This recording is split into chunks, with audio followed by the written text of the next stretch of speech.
Hello friends, welcome back to Drew Tutorial, and in today's video I'm going to show you how to add or insert page numbers in your Google Docs document starting from a specific page such as page 2 or page 3. So as you can see here, I have 3 pages right here on my computer. So this is page 1, page 2, page 3, and I'm going to simply write this as page 3 so that you can see it. I'm going to go ahead and number these pages, page 2, page 2, and I'm going to simply write page 1, right? Just so you can see.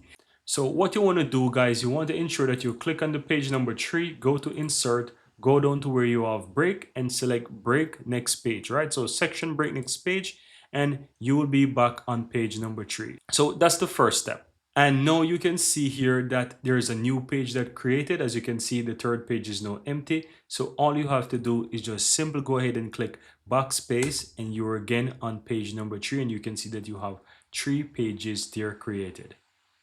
Now what you want to do, you want to go to your page number, right? So here you can see that I have page number 1, 2, and 3. So go to insert, guys, and you want to go down to where you have the section that says page numbers, and just basically choose how you want that page to be numbered. So I'm going to choose, for example, this second option here, and you can see now that the pages have numbers, right? So in order to ensure that this page is going to start at page number 3, you want to uncheck this button here that says link to previous. So uncheck this.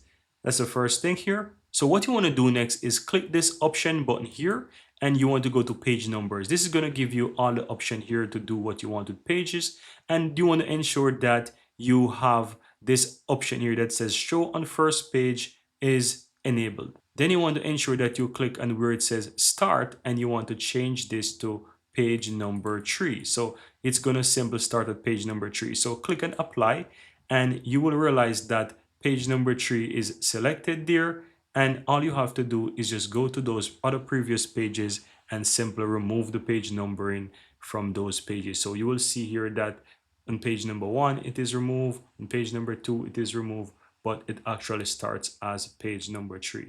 And that's it, guys. You can click anywhere here on your document, and you'll realize now that the page number is now started at page number 3. So if you look here, page number 3 is there, but there's nothing on page number 2, there's nothing on page number 1 as well. And if you want to create new page, you can just simply go ahead and press Ctrl plus Enter, and you will see that a new page is created, and it's now with page number 4. And if you continue again, Ctrl plus Enter, a new page is created with page number 5. That's how you can easily create or insert a new page starting at a specific number, such as page number 3 or page number 2 in Google Docs. I really hope you find this useful, and if you do, don't forget to give this video a like. Let me know in the comments below if you have any questions, and of course hit that subscribe button if you find value in the channel. Thank you guys for watching, and see you next time.